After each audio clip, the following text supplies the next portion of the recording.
Bien. Bueno, Bueno, ¿estamos para iniciar? sí. Muy bien. Empiezo en 3, 2, 1.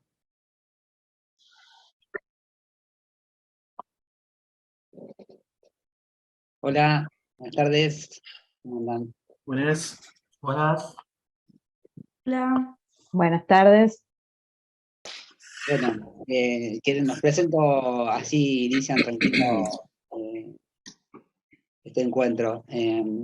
Básicamente agradecer primero a BIT Revista por invitarnos, a Adrián Gasparoni, Matías Frazzi, que van a estar un poco llevando esta entrevista, por permitir nuevamente a la Universidad Católica de participar en estos encuentros, que es un espacio, digamos, que para mí interesante, porque es, o sea, un nuevo episodio, tercer episodio, si no me equivoco, de Sin Nombre, donde van a desarrollar un poco lo que llaman como una especie de conversación espontánea con el arquitecto Felipe Asadi de Chile.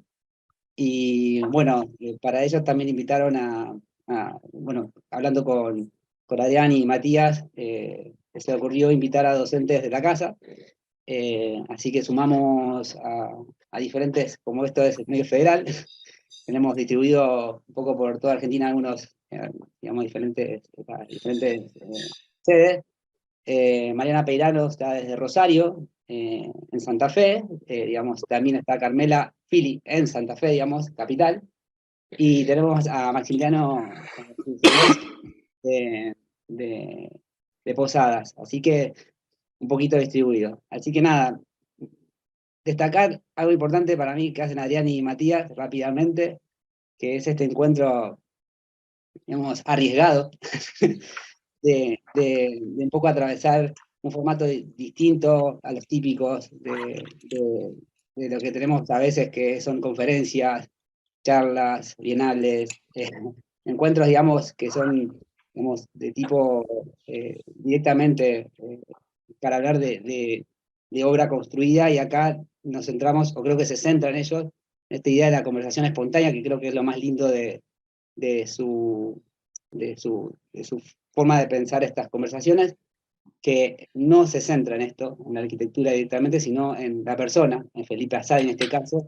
de su inquietud y su experiencia, y un poco creo que esto va a ser sumergirnos en su verdadera construcción, tanto como persona y como arquitecto, ¿no? Así que nada, agradecerlos inmensamente por esta invitación y espero que disfruten todos este encuentro. Gracias. Gracias. Bueno, muchísimas gracias por la presentación. Muchas gracias, Felipe, y a los profesores por estar acá. Y bueno, sí, hacer una presentación. Nuevamente, muchas gracias a todos, la Católica de Santa Fe y todos sus profesores, Gabriel Estivala, que es el anfitrión. Muchas gracias a Felipe por participar y por darnos su tiempo y su experiencia. Nos resulta muy interesante el pensamiento de la arquitectura de Felipe.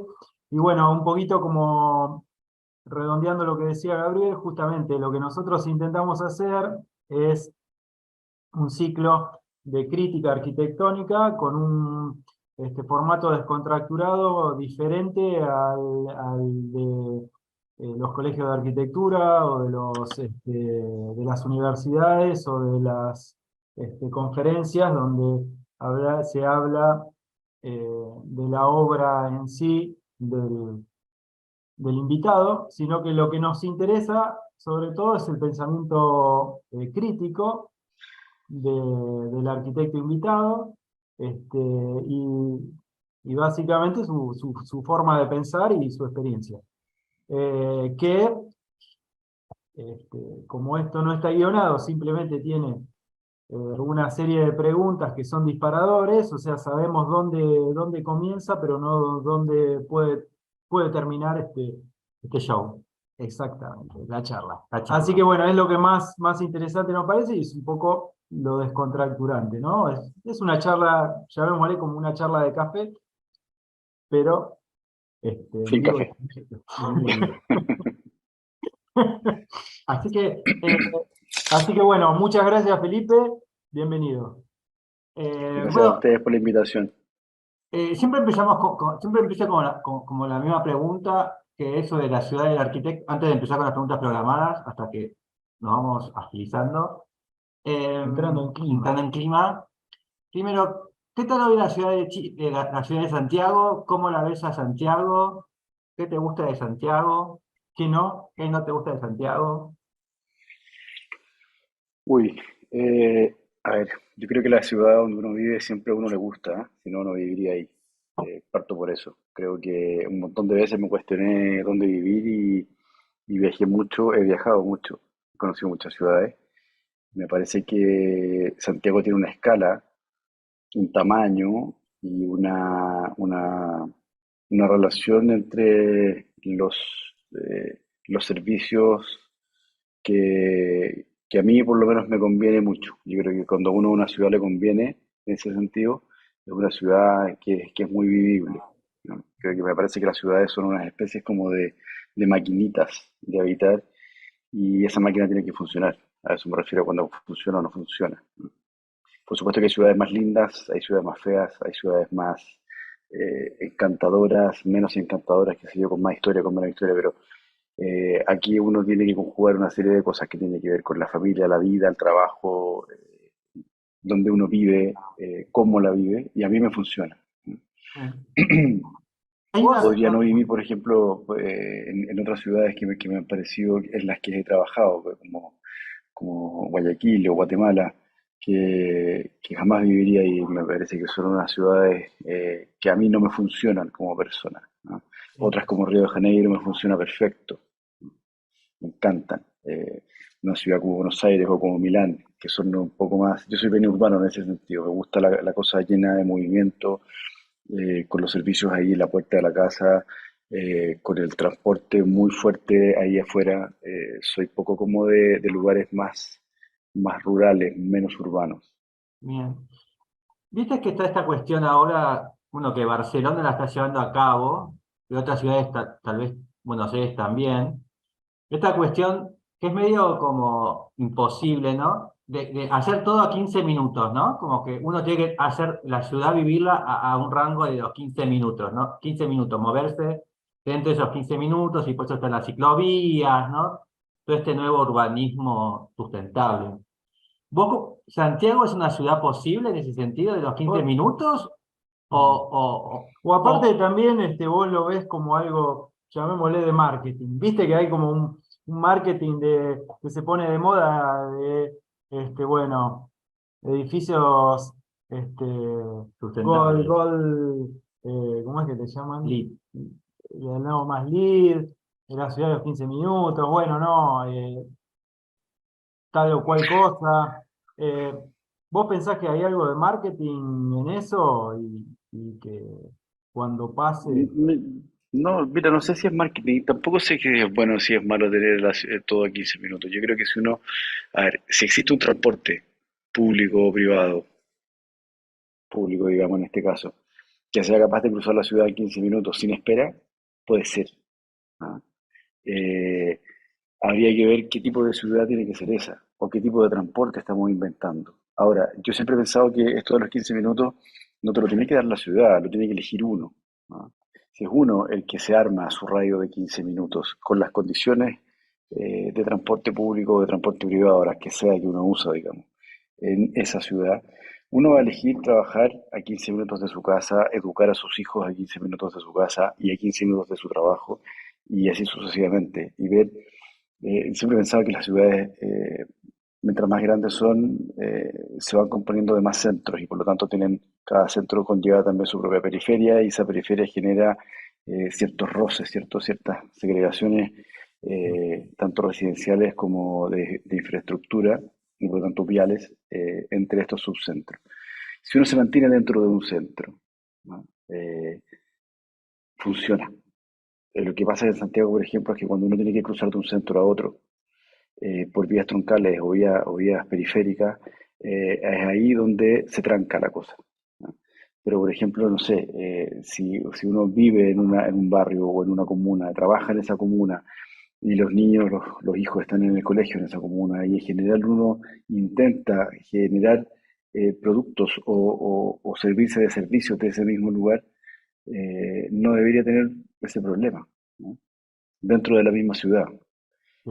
Llevémoslo a una escala media utópica, pero que funciona, que son, no sé, las macro manzanas o mega manzanas de Brasilia, digamos, en que Sí. cada una de ellas tiene su propio colegio, su propio centro comercial, que es muy parecido al de la macro manzana del lado y así sucesivamente, que uno puede vivir ahí, tiene sus espacios públicos bien constituidos, tiene un desarrollo que hace que se sostenga estos microcentros.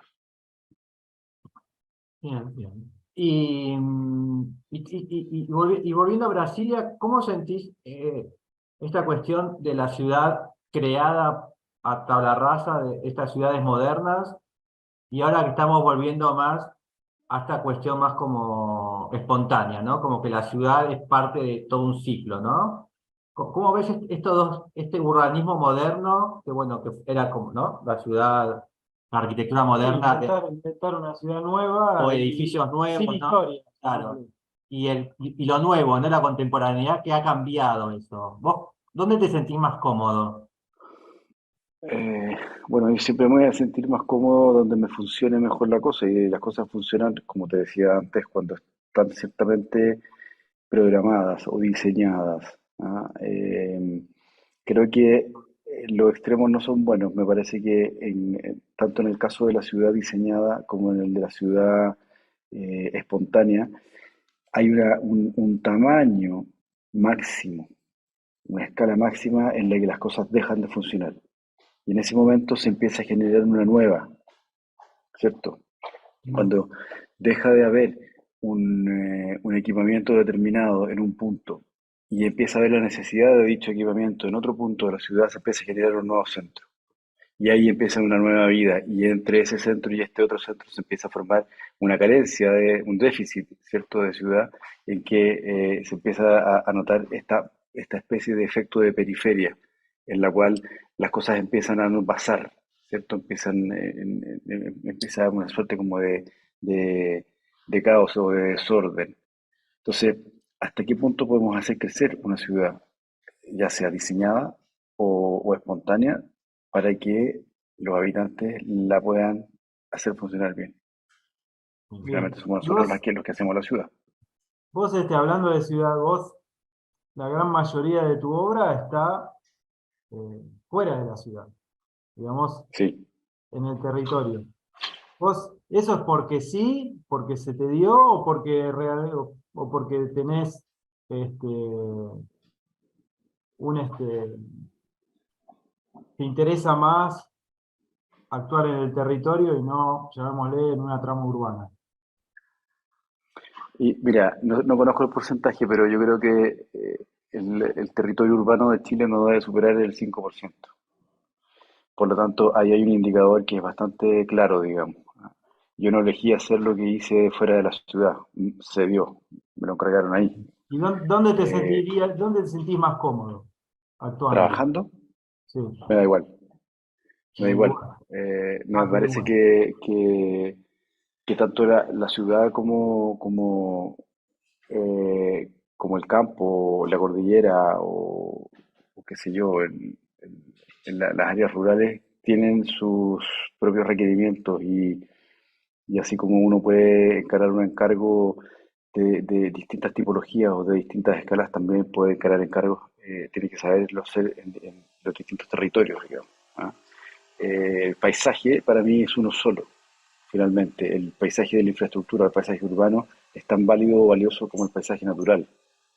Y ahí uno tiene que situarse frente a cada uno de esos paisajes y actuar de forma específica, ¿no? Uno no actuando de forma general.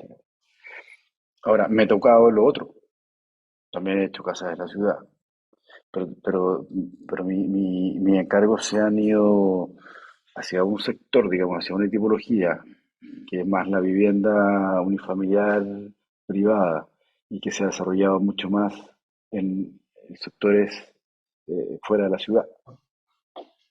Bien. Por lo tanto, En ese sentido, al trabajar en el territorio, en el paisaje, ¿vos qué considerás que ustedes los chilenos tienen que el resto de la región no? Como interesante. a ver, no sé si en el resto de la región no lo haya. Lo que pasa es que en Chile lo hay de una manera muy comprimida, que es esta diversidad climática y geográfica que es muy estrecha. Y estrecha en el amplio sentido de la palabra, no solamente en el físico, sino que en las cantidades, digamos. Que en el largo de Chile exista el desierto más seco y existan campos de hielo y la cordillera más impenetrable y el océano Pacífico por uno y otro lado respectivamente, nos hace estar en una especie de situación insular, de alguna manera, que es menos común en otros países de la región. Porque, por ejemplo, el norte de Argentina está muy pegado al sur de Uruguay y está muy pegado al sur de Brasil y luego se mete Paraguay por el oeste y finalmente hay me da la sensación de que hay un territorio común que solamente está dividido por una cosa política. Acá no. Los límites son realmente geográficos, no son políticos. Y basta cruzar la cordillera en auto o no poder cruzarla en auto, de ida o de vuelta, como me pasó a mí la semana pasada, para darse cuenta que en realidad no estamos al lado, estamos re lejos, súper lejos. ¿Ah? Estamos lejos del resto del mundo. Entonces, querámoslo o no, esa es una variable que penetra mucho en la formación de los arquitectos en Chile y, y modela mucho el quehacer arquitectónico de nosotros. ¿Vos considerás que la arquitectura chilena tiene más influencia europea que el resto de la región? No, no, yo creo que, a ver, en este momento, no quiero ser histórico, no quiero mirar para atrás, pero en este momento yo creo que las influencias vienen de todos lados. Yo creo que aquí hay elecciones que son distintas y que están determinadas nuevamente por la geografía y por el paisaje, por la condición tectónica, eh, por una condición también socioeconómica del país. Y Sí. cuando uno mira esto, tiene que mirarlo desde el punto de vista de las elecciones, no desde el punto de vista de las influencias, porque influencias hay muchas, cada vez hay más, digamos. Sí. Estamos completamente invadidos, ¿no? El punto es qué es lo que uno elige, y uno lo elige en función de un antecedente que uno tiene de antes. Sí, a nosotros nos pasa que, por ejemplo, bueno, sobre todo a los que construimos, ¿no? Eh, o sea, nos pasa que sentimos que ustedes en Chile tienen el acceso, un mayor acceso a la tecnología que nosotros. La madera. Y eso se nota en la arquitectura. Sí, no, un montón de cosas. Por ejemplo, no sé, vamos a un caso así muy conocido, el Bío. Sería imposible hacer en Argentina, ¿o no? Mm. ¿Entendés? Hay toda Eh, una serie de tecnologías que ustedes tienen que me parece que nosotros no las tenemos. yo creo que hay una cosa a ver, si uno se mete bien en las obras, uno se da cuenta que no hay una tecnología mucho más avanzada. Creo que somos un país re poco tecnológico, muy poco industrializado en ese sentido. Eh, y te estás refiriendo además a una labor de uno de los arquitectos más que al menos intenta construir con más precariedad. ¿Ah? Eh, y lo digo como un valor, no como una crítica, en la que la relación con la materia es muy estrecha, muy próxima. Y eso tiene que ver con la relación de uno como obrero con las manos y la obra hecha con las manos. Hay un tiempo de factura de las cosas. Eh, Hay un tiempo de preparación para la arquitectura y hay un tiempo de construcción que también tiene que ver con los materiales. ¿Ah? Nosotros no podemos apretar un botón y sale una pieza saja, ¿cierto? Y nos ponemos a construir. tratamos de hacerlo, no sé, puede ser. A mí yo no soy de otra escuela, digamos, pero no veo que la cosa vaya por ahí. Creo que las tecnologías tienen que ver también con la historia constructiva de un lugar. Y nosotros tenemos re poca historia constructiva. Tenemos pocos años de historia constructiva. Eh, Podríamos definir que unas tecnologías son más avanzadas que otras, pero son tecnologías finalmente de cada región, ¿no? En ese sentido me parece que estamos muy lejos de México, por ejemplo, que tiene cientos de años de historia constructiva. Sin ir más lejos, Perú, que está al lado de nosotros, tiene cientos de años de historia constructiva, más que nosotros. Y otros países como Brasil, que tienen un patrimonio arquitectónico mucho más pesado, ¿no? En ese sentido me parece que ustedes también lo tienen más aún. La tendencia, un poco también refiriéndome a tu pregunta, Matías, anterior, la tendencia a mirar hacia, hacia otros países es indudablemente hacia el norte. En el norte está el 95% del territorio de la Tierra.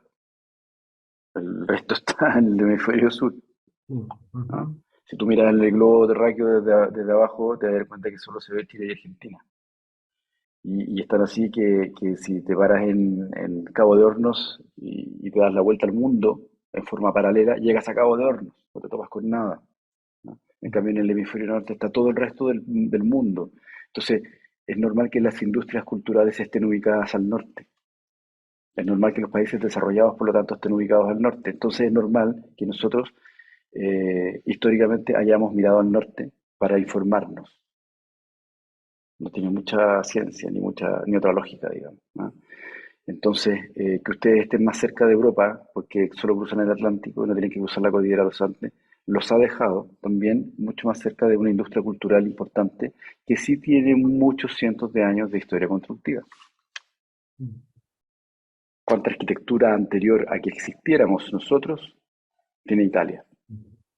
sí, ok. Sí, sí. Y hay una relación también entre eso, entre las cuestiones de la naturaleza, los sismos, el mar. ¿Hay también una dificultad extra que sientas que hay por ustedes, además de la cordillera, del límite? Bueno, yo no ¿Una la siento como una naturaleza que está dificultad. golpeando ahí todo el tiempo? Como... No. Es como que le preguntaras a un mexicano si de niño le picaba el chile o el ají. No, el tipo nació comiendo ají. Sí, ¿Ah? No es una dificultad digestiva el ají. El tipo sí, nació así. Nosotros nacimos en un temblor, ¿ah? Por lo tanto, no es una variable que se nos haya incorporado con el tiempo como dificultad, como un cambio climático, por ejemplo, u otra cosa. No nos cambiamos de región, estamos acá siempre. Entonces, creo que siempre hemos tenido la conciencia de que las cosas se pueden caer y la conciencia de que las cosas se caen y que se cayeron y que las tenemos que reconstruir también. bien. Y son nuevamente variables que son propias o distintas del resto de la región, ¿cierto? Pero que son nuestras y que provienen nuevamente, de la geografía, que es lo mismo que yo les hablaba antes. No vienen de otra cosa, no son variables históricas, culturales o de tradiciones de, culturales nuevamente. Son variables geográficas. Bien.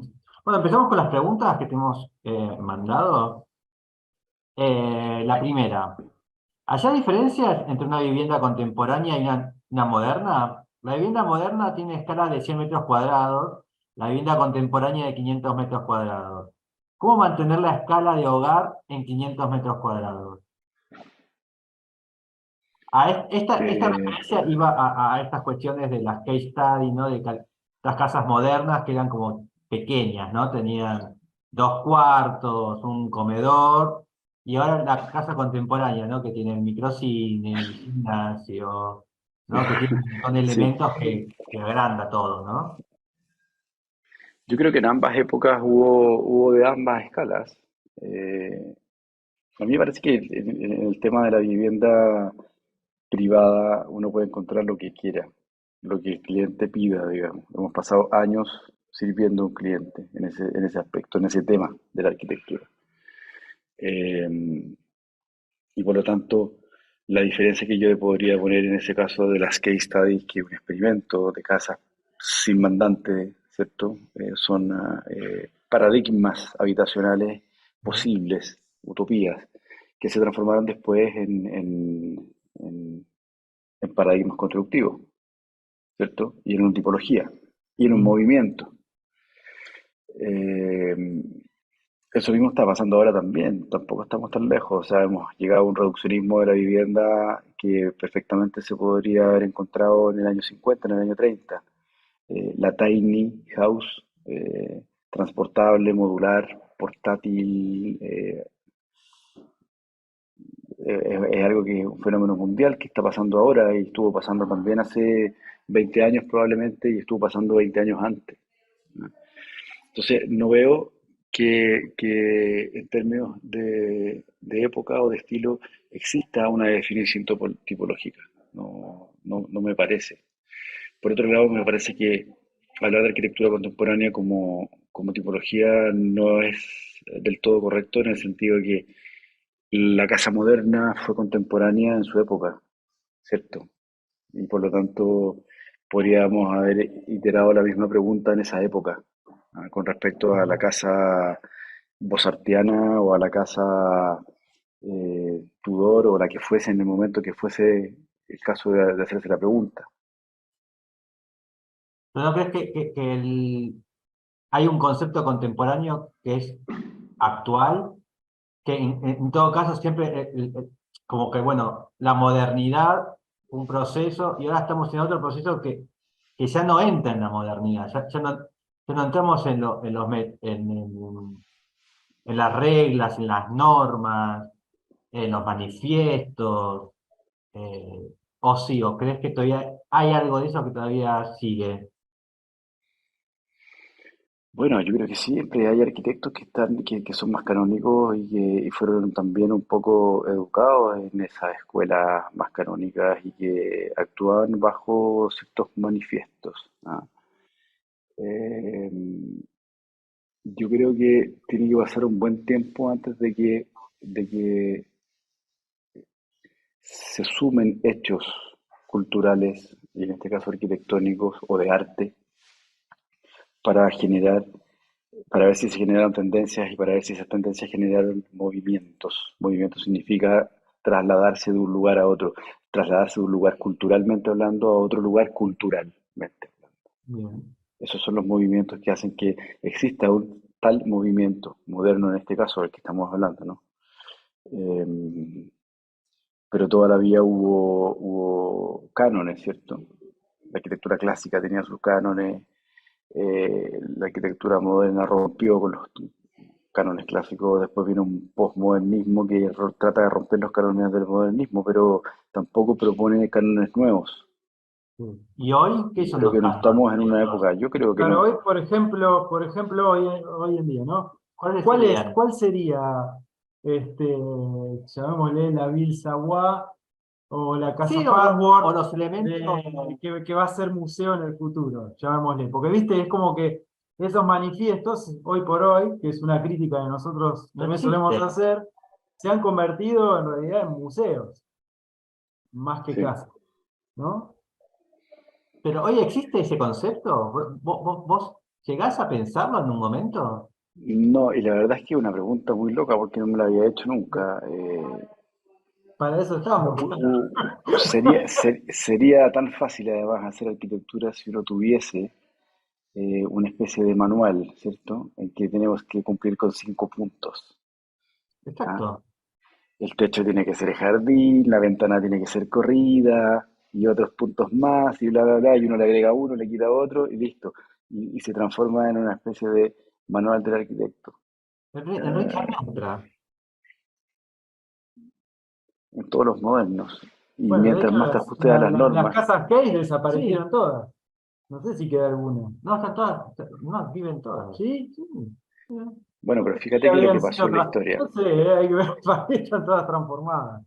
en Sudamérica, al menos en Chile, voy a hablar solamente por Chile, eh, en aquella época, después de los años 30, el modernismo se adoptó más como un canon estético Mm. que como como una visión canónica, Bien.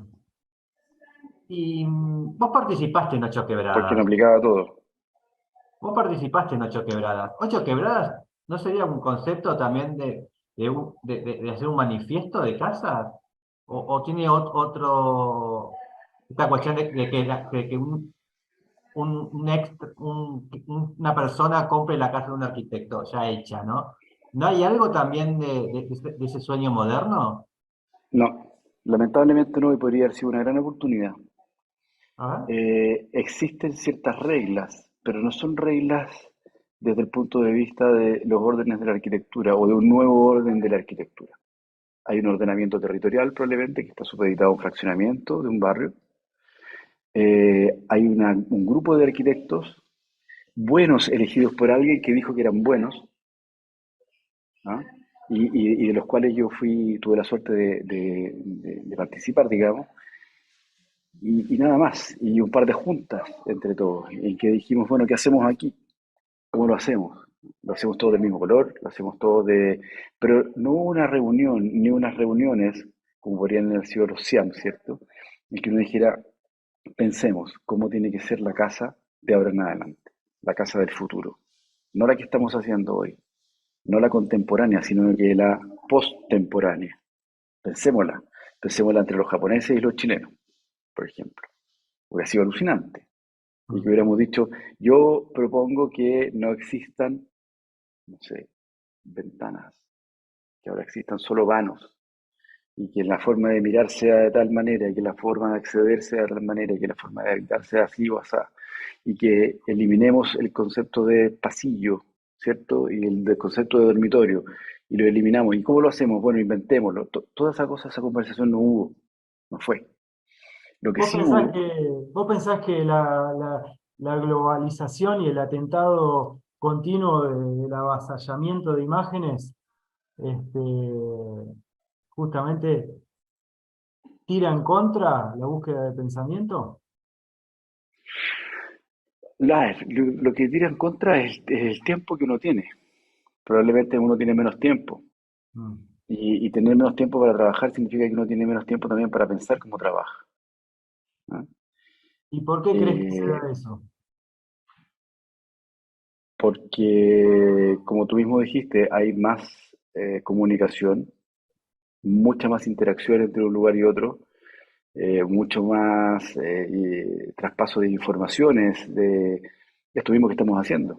Bien, mm. ¿Y Esta es la vos? segunda charla que doy esta semana y por lo tanto son dos charlas que le estoy quitando de trabajo a mi trabajo, ¿cierto?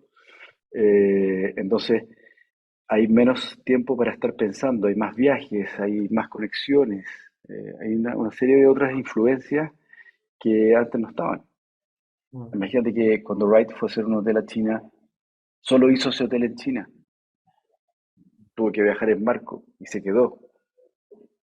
No había tiempo para ir, dibujar en el avión, dar un par de instrucciones, mandar un mail, o hacer un Zoom y hacer otro hotel en otro lugar. No.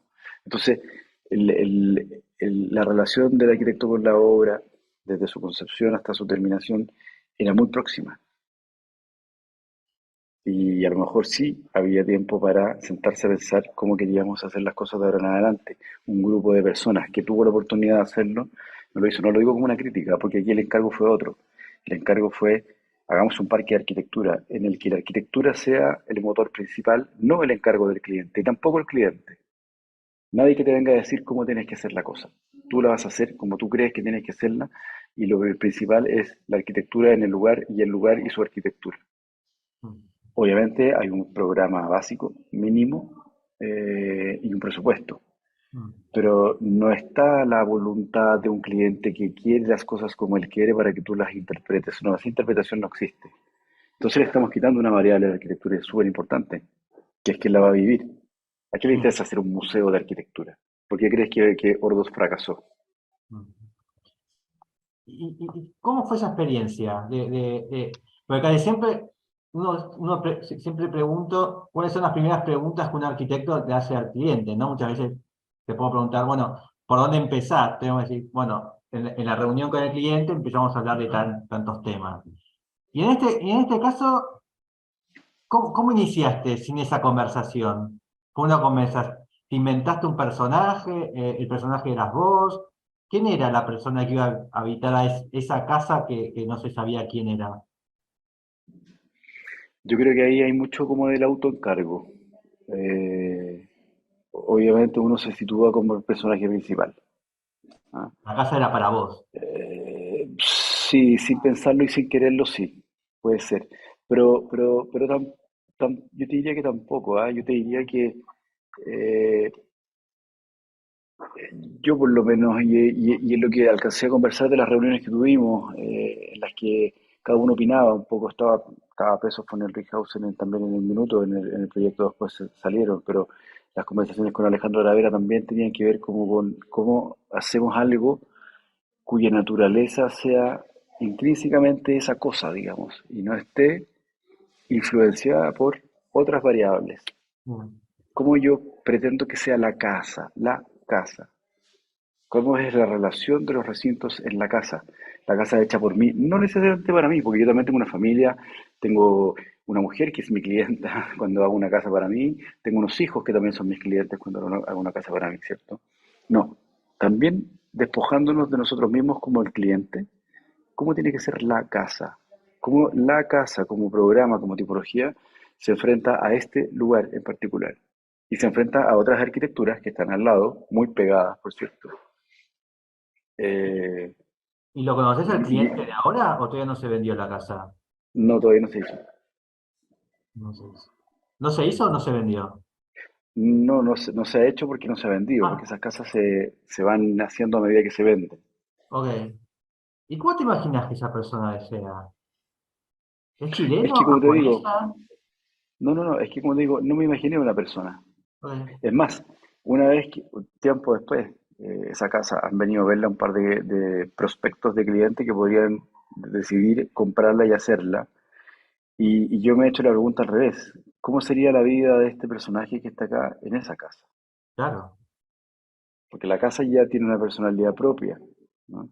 Esa casa Mm. dice ciertamente ciertas cosas que son como postulados de uno también. Yo Mm. enfrento el paisaje de la pendiente con un partido general que es unívoco, monoestructural, monomaterial, que es en sí mismo su propia estructura, que se resuelve a sí mismo en lo estructural, en lo arquitectónico, en lo espacial y en lo material en una sola operación. Y resuelve también su propósito de ser casa en la misma operación. Toda esa complejidad, si tú la pones al alero de un cliente que te está pidiendo algo, se va a ver siempre supeditada al encargo de dicho cliente. Y Mm. en este caso, la variable cliente se saca. Por lo Viste que tanto, es interesante lo que decís, porque uno cuando la ve dice, bueno, ahí no se parece, pero tiene como una inspiración en la casa Malaparte, ¿no? Por más que vos no lo hayas pensado. Tiene algo como de eso, de esa relación. También son paisajes diferentes, pero como de esa pieza que se inmersa en un paisaje, que al mismo tiempo, todo esto que contás, en la casa Malaparte como que sea al revés, ¿no? Es como que ese cliente fue, digamos, manipulando la arquitectura para generar este, su propia casa, ¿no? Y acá es como un proceso al revés. bueno, el ejemplo que tú estás dando es muy bueno, sobre todo si uno conoce muy bien la historia de esa casa, porque la casa que conocemos hoy no es la casa que hizo No, Adalberto Olivera. no. La casa era espantosa, era una cosa Sí, sí. Es más, yo tengo mi completamente... teoría que Libera se le atribuyen en parte, ¿viste? Pero para mí no participó en nada.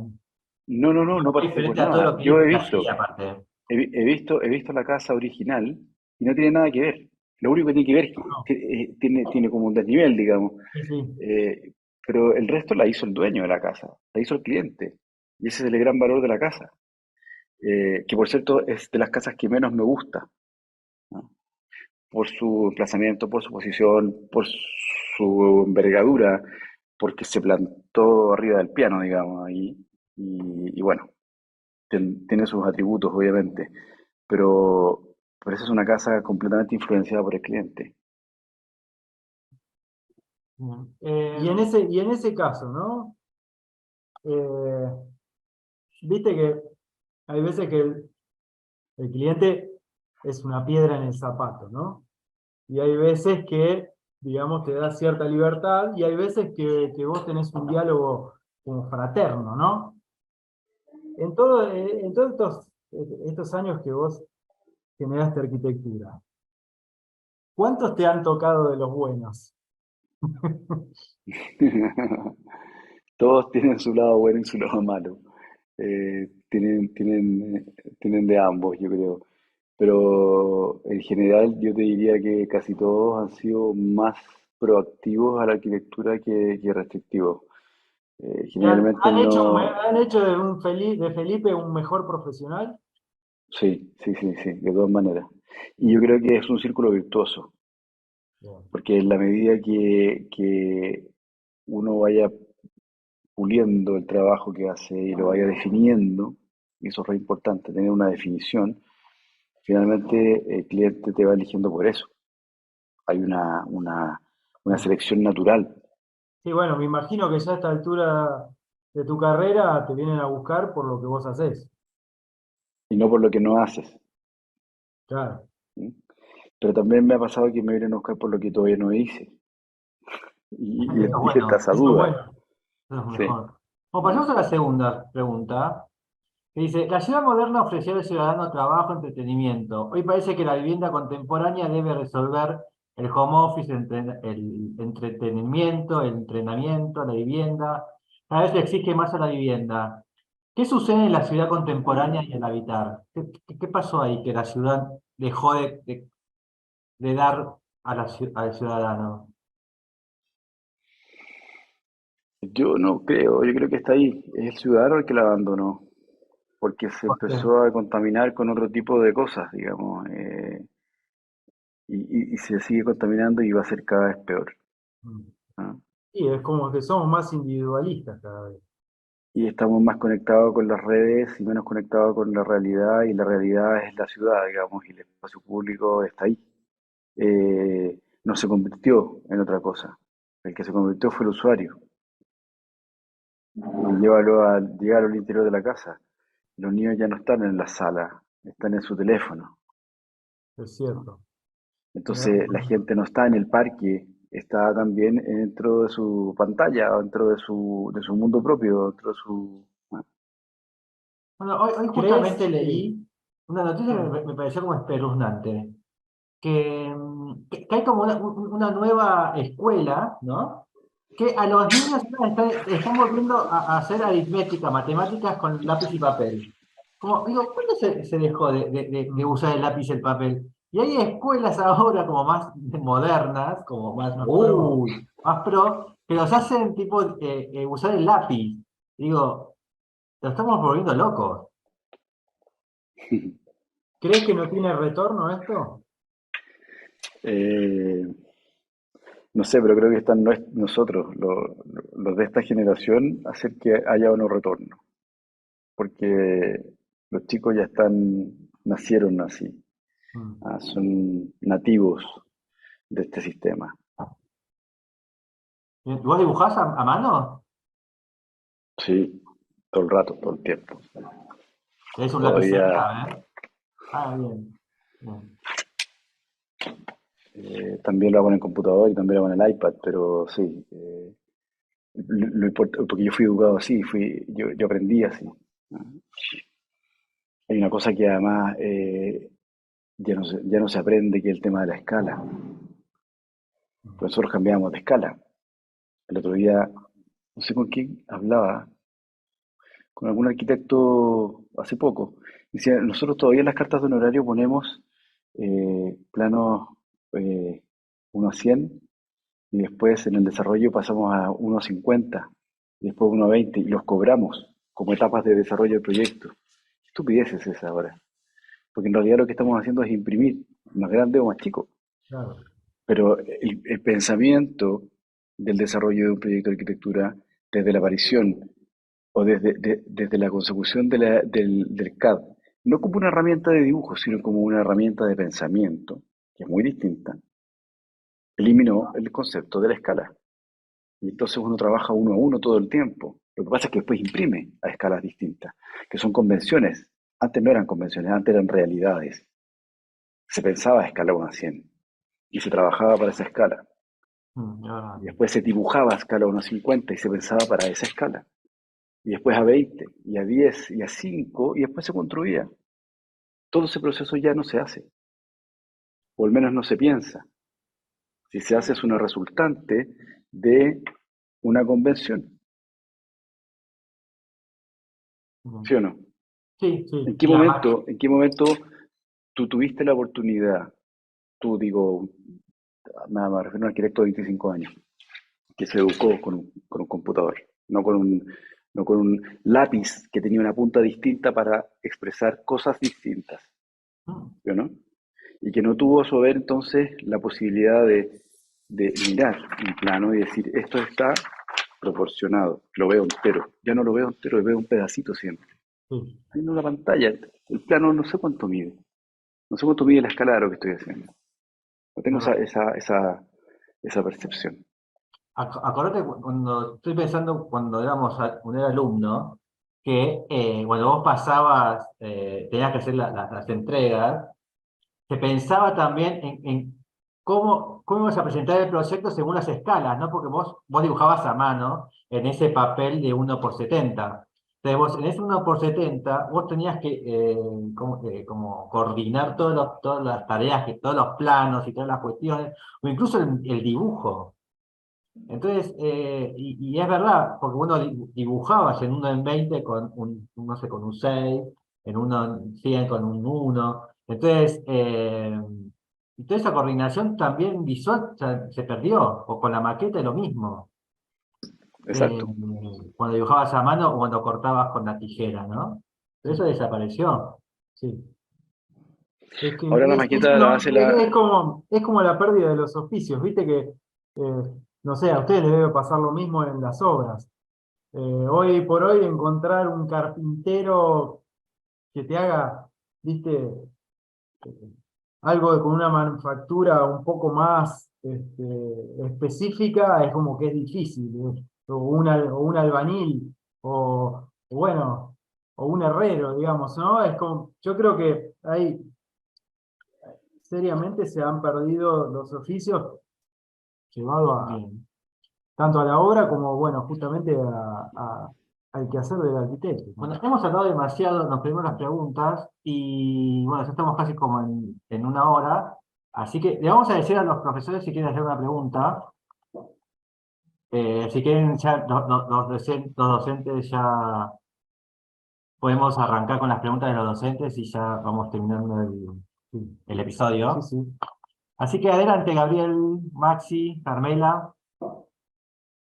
Yo tenía una pregunta y teniendo el pie del principio de la charla, era de cómo la experiencia, cómo es la experimentación material afecta en tu proceso de diseño.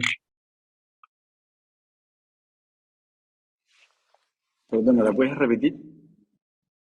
Lo siento, no hay nada que repetir. ¿Qué pasó? Se me metió Siri entre medio. A ver, dame.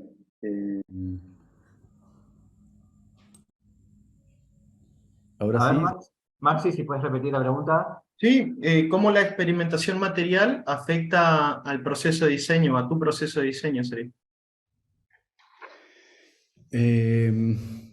Bueno, creo que depende también mucho del lugar donde uno esté trabajando.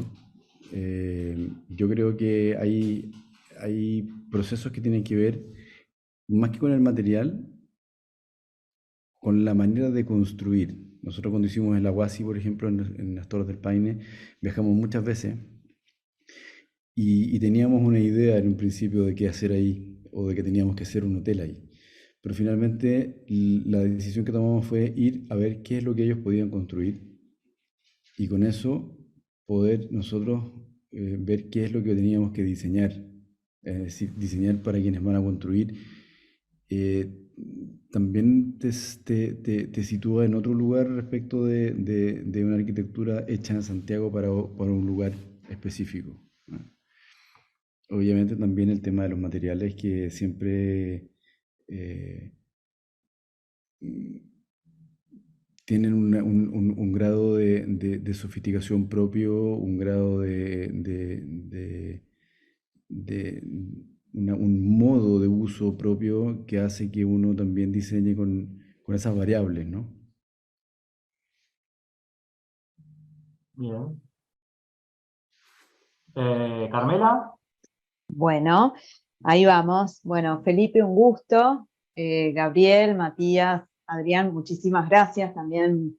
Y un gusto compartir con Maxi y con Mariana.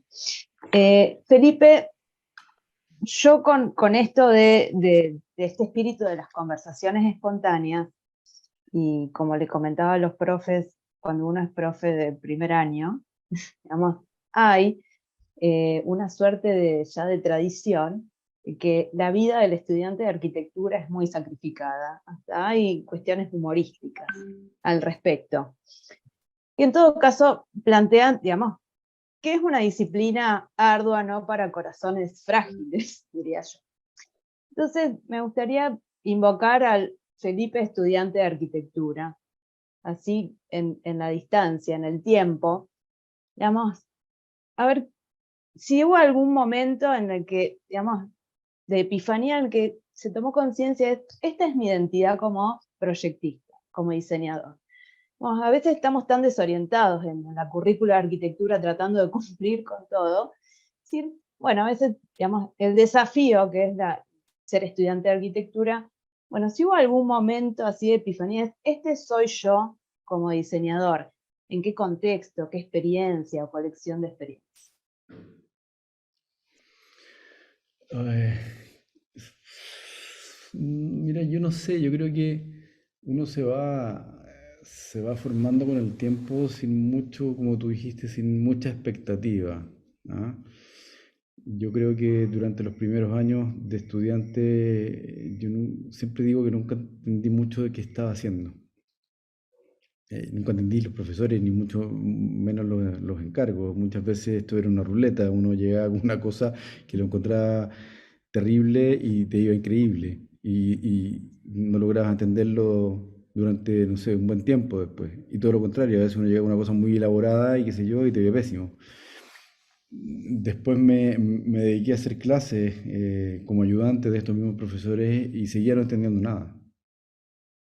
Y después me dediqué a trabajar un buen tiempo y hubo, no sé, un buen tiempo sin hacer como el clic de que todas esas cosas que te van quedando durante la formación son una especie como de inputs, medios como subliminales, que en algún momento cuajan todos y uno entiende cosas, digamos, y es capaz también de definir cosas nuevas.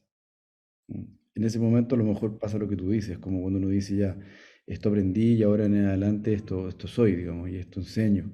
Creo que cuando uno se pone a enseñar, y eso es lo bonito también que tiene la academia, es cuando uno, sin darse cuenta o sin querer hacerlo, plantea cosas, ¿ah? Postura cosas.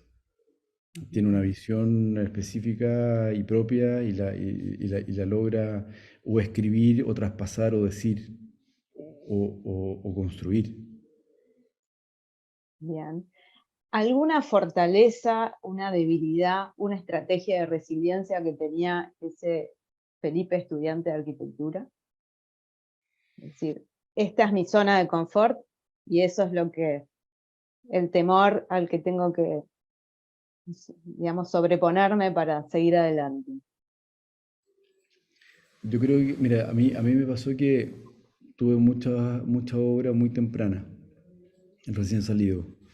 Tuve la suerte de tener buenos encargos y muchos, y en una época también en que no había mucha mediatización de la arquitectura, ¿no? Por lo tanto, todo era un poco a puerta cerrada entre cuatro paredes. Eh, el quedarme haciendo lo mismo durante mucho tiempo me asustaba. Porque sabía que en algún momento había que cambiar. Ese cambio siempre asusta.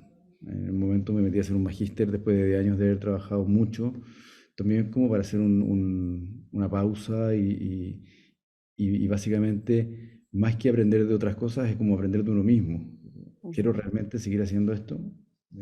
Lo mismo siempre me está yendo bien, pero ¿hasta dónde voy a estirar este elástico? Ujú. Yo creo que eso te hace también cambiar. Bien. Mariana. Bien, acá estoy. Perdón, se me cortó la luz, por eso me fui un ratito y ya volví. Pero bueno, acá estoy. Hola Felipe, hola chicos, Hola. buenas tardes.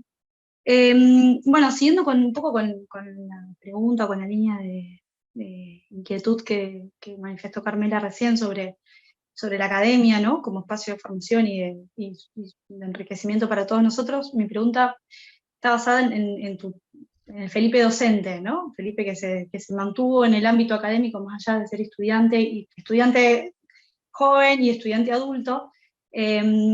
Y te pregunto, vos Felipe, ¿dónde crees que está el valor, o por lo menos el tuyo personal, en mantenerte siendo docente o en la institución académica, e incluso en tu caso, cambiando de países y desarrollándote en ese ámbito más allá del profesional, eh, bueno, como arquitecto, digamos? Mira, el otro día pensaba justamente esto, a raíz de una pregunta que me hicieron la semana pasada de lo mismo.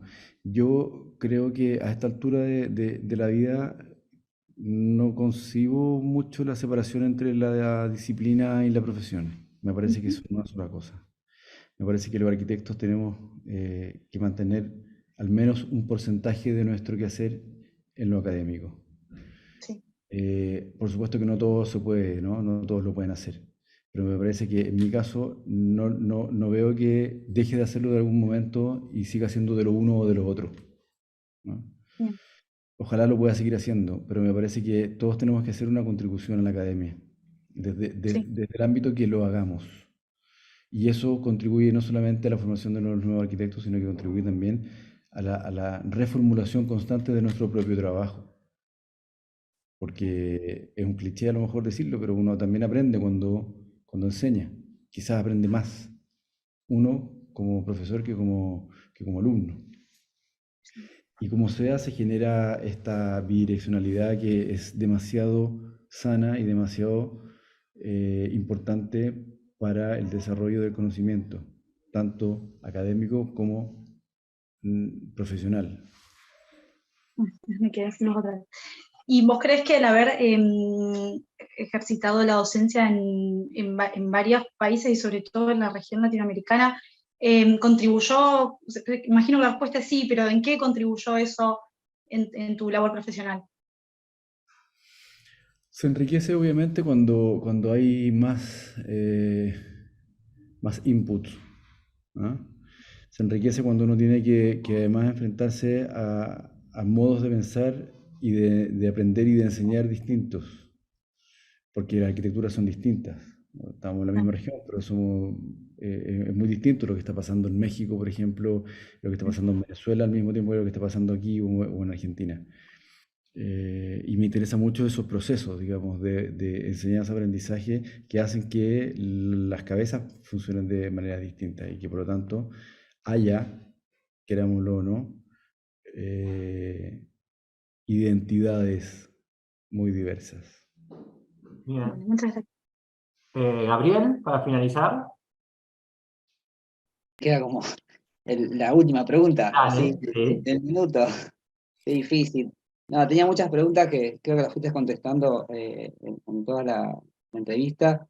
Creo que, no sé, una pregunta que me quedaría es, en realidad son dos, pero es si existe la posibilidad de entender que puede seguir existiendo una escuela de arquitectura como tal. O sea, si realmente eso es posible, digo, en todas estas cosas que venimos hablando de esta posibilidad de mantener la disciplina, etcétera, pero también de la pregunta de la educación, ¿no? Si existe esta cosa de poder seguir educando la arquitectura y si esto está realmente en la escuela de arquitectura o está fuera de la escuela de arquitectura, porque siempre es como que aprendemos a hacer más por fuera.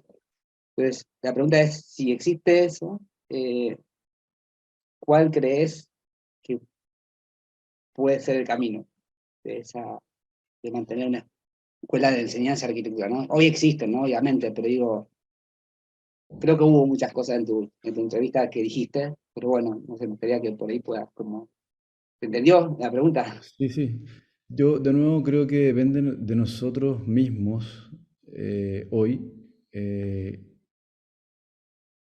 ver cómo vamos a mantener nuestra disciplina viva y no se la vamos a dejar en manos de las inteligencias artificiales que pudieran hacer cosas por nosotros, digamos, ¿no? Está bien, las va a haber y probablemente los que las van a construir no van a ser ni arquitectos ni diseñadores y van a ser posibles usuarios, pero somos nosotros los que estamos encargados haciendo este tipo de cosas que estamos haciendo hoy, ahora, de mantener el espíritu de este oficio, de mantenerlo como un oficio y no como un servicio, que es muy distinto. Por ahí también un poco completando la respuesta de la pregunta de Mariana, más que haciendo clases en otros países, me he dado cuenta que en otros países la arquitectura no tiene la misma importancia que probablemente para nosotros acá. Chile, Argentina, Perú, quizá. Bueno, Es un servicio. Y como tal, lo puede suplir cualquiera que dé el servicio. Y eso no puede ser, ¿no? Tiene que tener una visión, tiene que tener una autoría, tiene que tener una identidad. Y para que eso pase, tiene que ser enseñada en el aula, en el taller de arquitectura. Eso no se puede perder. Perfecto. Bueno, y para terminar, ya sí, una del ping-pong, un ganador Pritzker. Un premio Pritzker. Sí, un ganador. La verdad que cualquiera, me hiciste la pregunta, lo estuve pensando, pero no, mira, soy re poco de vacas sagradas, me parece que esos premios son bien de marketing, no, si tuviera que yo darle un premio a uno de ellos, no sabría cuál, Bien, no me llama mucho la atención. Es perfecto. distinto ganarse un concurso de arquitectura que ganarse un premio así. No es algo que lo tenés en camino. No, para nada, cero. ¿Crees que es un camino? ¿Crees que hay gente que lo tiene en camino esto? Puede ser, no lo había pensado, pero yo creo que sí. Yo creo que sí, hay gente o sea, conozco arquitectos que buscan el premio todo el tiempo, ¿ah? Tengo la cabeza súper en otro lado. Me encantan los premios y uno los recibe felices, ¿ok? Pero el premio que uno busca es el premio de ganarse un concurso de arquitectura, más que un premio de un reconocimiento ni siquiera de pares. ¿Estás concursando ahora? ¿Has No, ganado un último concurso? ¿Participaste del concurso de la estación de tren en Santiago? no participé, estaba ¿Estaba o con el no era trabajo. lo tuyo? No lo encontré interesante en un principio, pero en ese momento estábamos con un montón de cosas y con un montón de viajes y terminando cosas en Uruguay, entonces era medio imposible concentrarse en eso. Bien, pero ganó productora con Amwell. Sí. Así que bueno, te queremos agradecer Son el dos súper tiempo buenas este. oficinas, así que va a quedar muy bien. ¿Cómo? Perdón. Creo que son dos muy buenas oficinas, así Sí, que muy va a quedar bueno. muy bien eso. Así que bueno, muchísimas gracias por esta hora. Y bueno, si querés decir algo más, no. ¿Qué agregar, digamos? Si quieres hacer un último Sí, comentario, no, una última pregunta. te agradecemos mucho el tiempo que nos has dedicado. Ha resultado interesante la charla. Daría como para otra hora más, pero te dejamos libre. Bueno, gracias por la invitación. Se costó un poco organizarla, pero fue. Bueno, acá estamos. Siempre es muy interesante hablar de esto y refrescarse las ideas. Bien, te hicimos pensar, ¿viste? Al Sí. principio, que era moderno y no moderno, ¿viste? Hasta Siri habló en la reunión. Sí, inteligencia artificial. Así que bueno, muchísimas gracias. Gracias. Chao. Gracias a ustedes. Hasta la Muchas próxima. gracias. Chao, chao. Muchas gracias. Chao.